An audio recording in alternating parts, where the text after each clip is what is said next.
Hey, this is Max from UNFTR for the MeidasTouch Network, and if it's okay with the Meidas Mighty, I'd like to get a little macro today. There's not a lot that makes sense about this administration or this economy if you believe that the government exists to help people. And I think economists generally do a pretty terrible job explaining why this is. So today I want to talk about why things like the stock market are still cranking, even though you might feel like your life is falling apart. How some people seem to keep getting ahead while working less, while you work more to fall behind. And why the Trump administration just doesn't care. I also want to explain exactly how I think Trump's economy is going to fall apart. See, I think most people assume that we're due for something like 08 and 09, or the quick COVID depression, a catastrophic explosion like this. But I actually think that this is more accurate.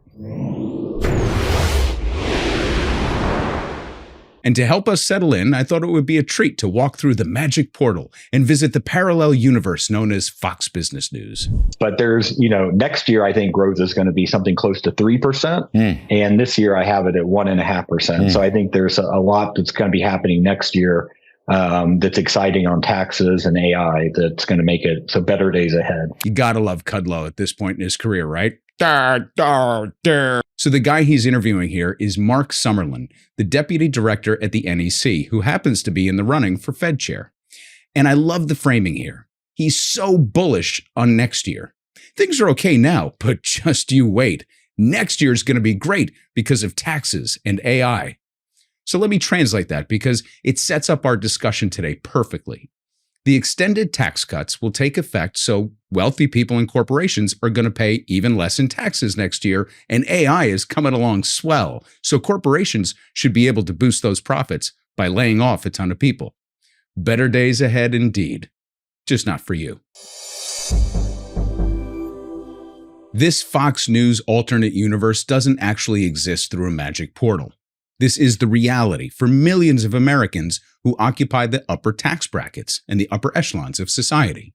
As for the hundreds of millions that don't, this is also your reality. So in the spirit of level setting, we're going to adhere to the classic adage of following the money to explain why someone like Summerlin, along with the 1% in this country, can say with total confidence that the economy is going to be great. For several decades, our economy has been splitting in two in terms of real dollars and where they accumulate. And now you've seen variations of this chart before, but let's start with hard data from the government before the Trump administration fires the rest of the statisticians. This is the distribution of wealth from the Reagan era forward. This is when the money supply really began to grow as we began to rely on deficit spending to build the military under Reagan. You can see how tightly correlated the distribution of wealth is at the beginning of the chart. The bottom line represents the total assets held by the bottom 50% of the country. The solid blue line represents the wealth held by the top 1%. Fairly easy to see that the bottom half of the country hasn't moved relative to the changes in the top half, and the top 1% has pulled away from the rest of the pack. The lines I want you to focus on, however, are the dotted lines above. These represent the assets held by the 50th to 90th percentile and the 90th to 99th percentile, respectively. We already know how absurd it is that 1% of the population has 5 times the wealth of the bottom half. But it's also amazing to see that that top 1% has as much wealth as the top 50%. Clearly, we have a billionaire problem because there's no rational explanation as to why a society would allow so few people to possess this much wealth.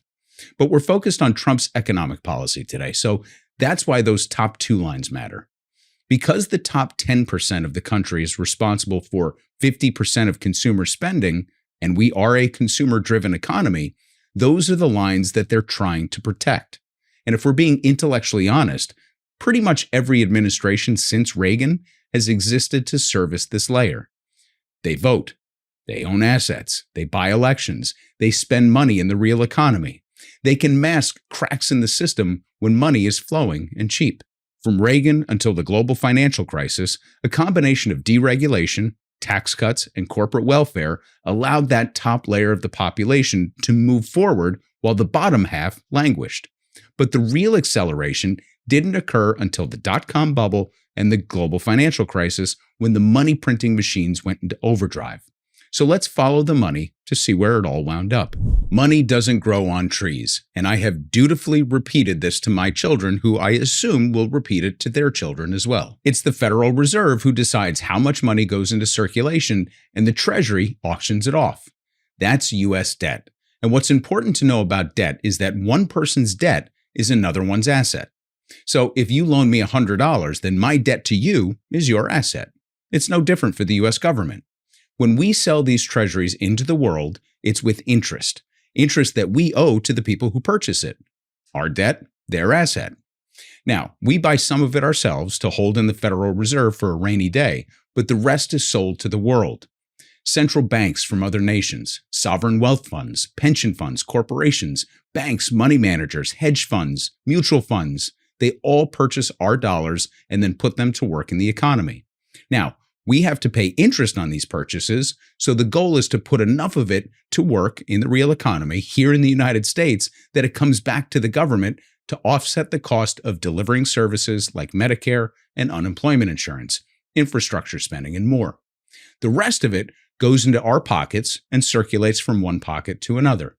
And for the past 80 years, the U.S. government has been the biggest economic engine of the world through this process.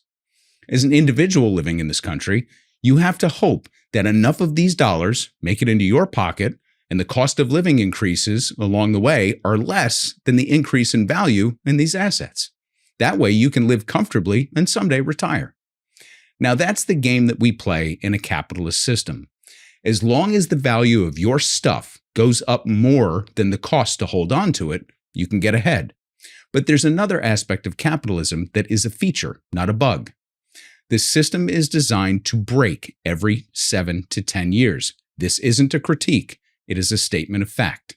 Capitalism is predicated on boom and bust cycles. In the early growth stages of an economic cycle, money is spent on raw materials. Inflation is typically low, and employment is tighter because the engine is just starting to crank. But as production increases and goods come online, we need service people and managers and workers all up and down the line to manage it all. Employment goes up during these periods, and prices go higher as the economy heats up. Now, at some point, the balance tips over, and we have too much production, so prices fall and jobs disappear. Boom and bust. Again, all pretty straightforward. The bust is a feature, not a bug.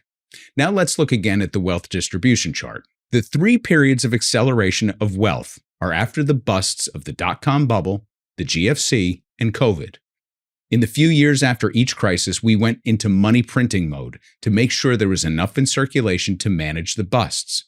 And we can talk about the reasons that these bust cycles were more dramatic than prior periods another day. What matters today is the economic policy response at every stage of the boom and bust cycle. After the Great Depression, policymakers shifted toward intervention. So when things were bad, we made a policy choice to support people who lost their jobs, or to subsidize manufacturing to restart cycles. When things got too hot and inflation took hold, the government would intervene to cool things with tools like rising interest rates, increasing regulations, or cutting back on the amount of money in circulation. These measures aren't to curb capitalism. In fact, they're capitalist policy responses designed to limit the highs and the lows, to build ceilings and floors. And for a while, it worked. Beginning in the Reagan years, we decided, though, as a nation that we were going to push that ceiling higher by cutting taxes, loosening regulations, and increasing the money supply by going into debt. The Clinton administration raised the ceiling even more by loosening regulations and pushed the floor down by eliminating entitlements and punishing the poor. But it also cut back on the money supply. Now, George W. pushed the ceiling higher by dramatically cutting taxes and directly subsidizing corporations involved in building the surveillance state and the war machine. And Obama left that ceiling where it was with respect to taxes, but they tightened regulations just to a degree and reinforced the floor, but they didn't raise it. So from Obama through Trump 1.0, we forgot to turn off the money hose, and interest rates were kept really low. So the top half of the country started to accumulate a lot of cash. And this is where I want to spend some time to explain what happens next. But first, let's talk about briefly what happened under Biden. You can see here that the top half of the country kept accelerating through the Biden years. In fact, Biden's one term has the steepest wealth accumulation curve for both the top half and the bottom of the country.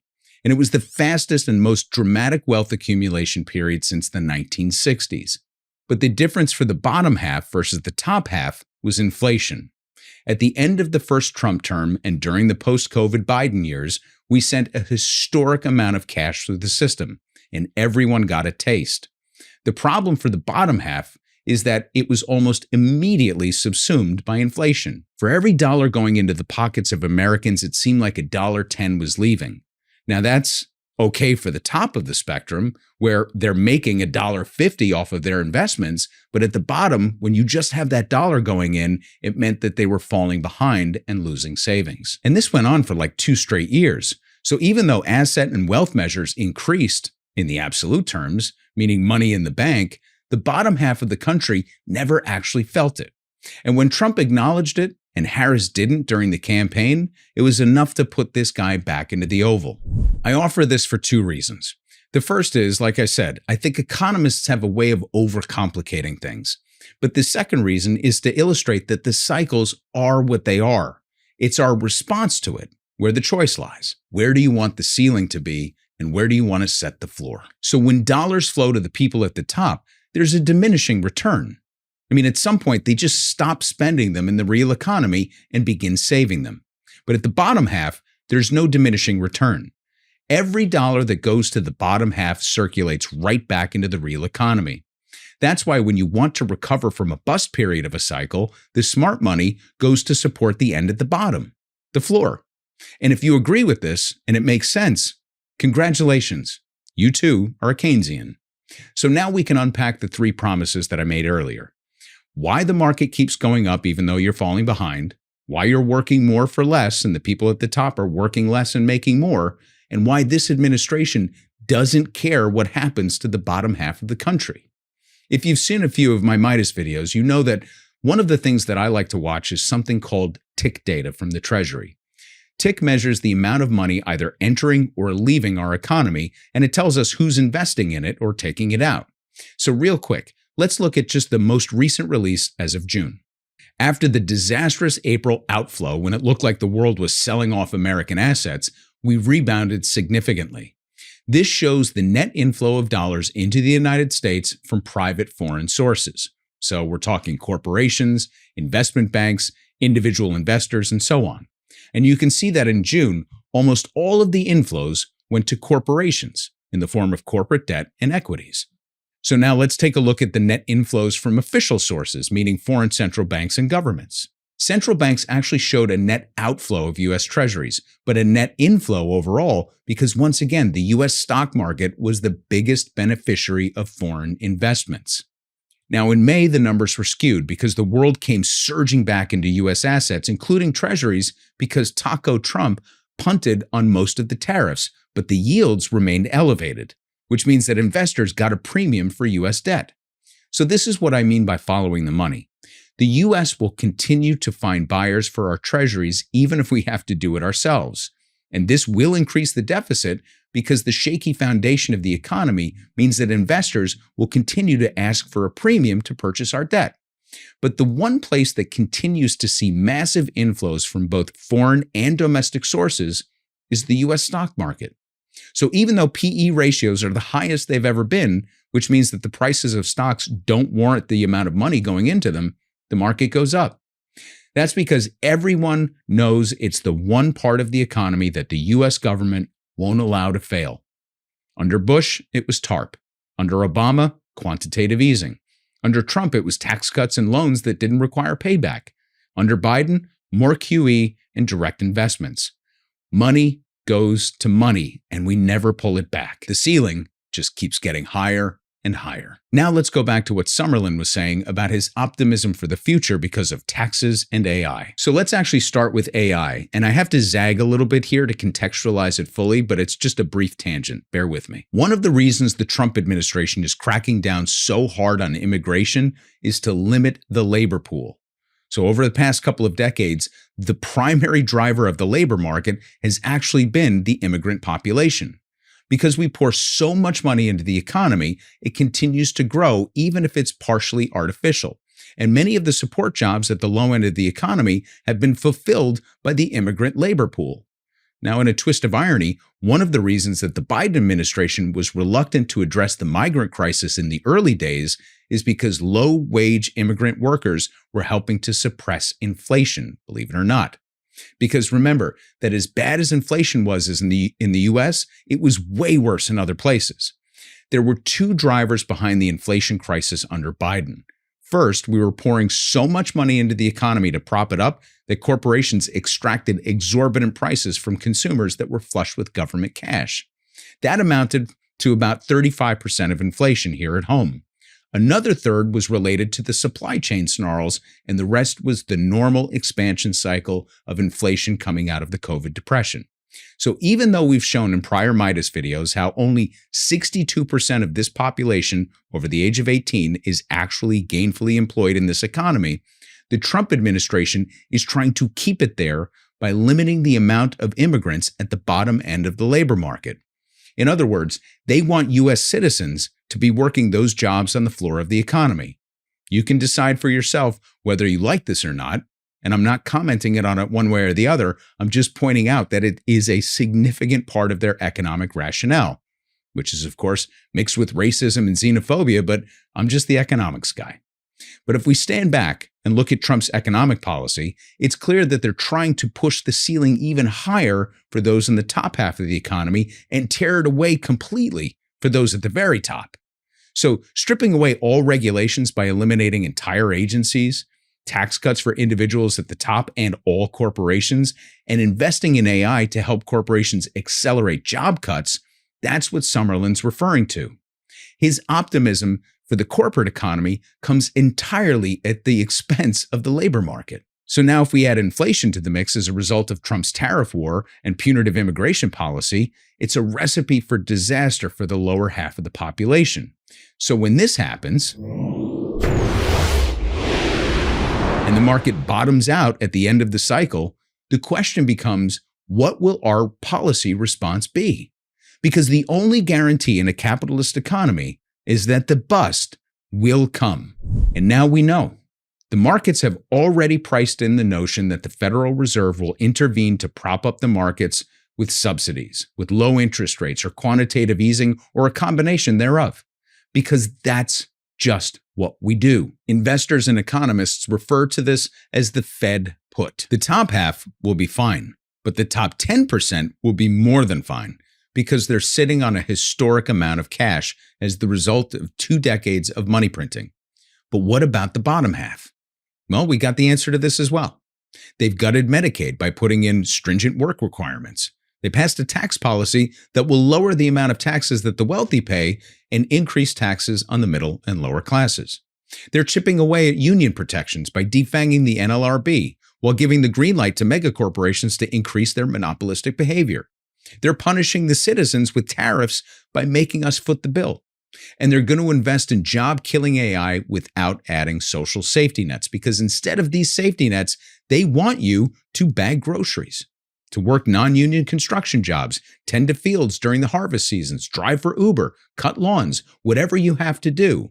The work that is normally reserved for immigrant labor just entering the workforce alongside any other gig economy stuff that you can find because they don't care.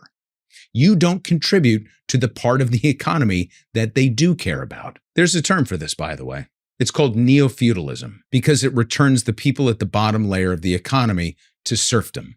Now, I won't bore you with how everyone from Marx and Engels to Piketty and Varoufakis predicted all of this. Just understand that the answer to that last question, why don't they care if your life is falling apart, is because they honestly don't feel like they have to. As Gary Stevenson says, read your Dickens, folks. This is psychotic social engineering through class warfare. The final separation of the haves and the have-nots, and it's already happening. Personal and business bankruptcy filings rose 11.5% in the 12-month period ending June 30th compared to last year. Student debt defaults are skyrocketing. The subprime auto loan market is falling apart. Household debt is at an all-time high. So when we hit the inevitable bust end of the cycle, which will be exacerbated by tariff inflation and the AI job market reckoning, it will lead to even greater economic precarity, the brunt of which will be felt by the bottom half of the population. This bottom half that hasn't seen an increase in wealth relative to the broader economy since the 1980s. The bottom half that's been displaced by NAFTA and eroding labor protections. The bottom half that already has a much higher portion sitting on the sidelines of labor participation rates. The bottom half that already supplements whatever work is out there with side hustles and gig economy jobs. The bottom half that is filing for bankruptcy, defaulting on student debt, choking under credit card debt, and falling behind on rent and mortgage payments. This is an implosion, not an explosion. When the inevitable happens and the Gilded Age returns to us with a state of feudalism with incomprehensible wealth accumulation at the very top of society, there's only two options to move forward. Either we reimagine an economy that works for the majority, or the majority determines the time for pitchforks are upon us. Now, personally, I don't like to just reflect and prognosticate. I mean, what good is a diagnosis without a prescription? So at UNFTR, we put forward a policy agenda for Democrats to rally behind that we call our 5 non-negotiables. So if what I've said makes sense to you today and provides some proper context for where we find ourselves, I would love for you to check it out at unftr.com/5NN. I'll leave a link to it in the description. The bottom line is that Trump is the culmination of a long-standing effort to separate the masses from their wealth.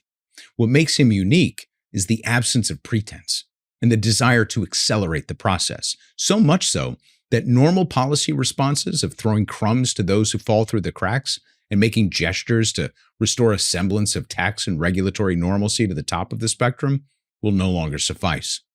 If Democrats don't comprehend the magnitude of the shift that's occurring beneath us and begin thinking in terms of bold economic reimagining of this country, then it's pitchforks.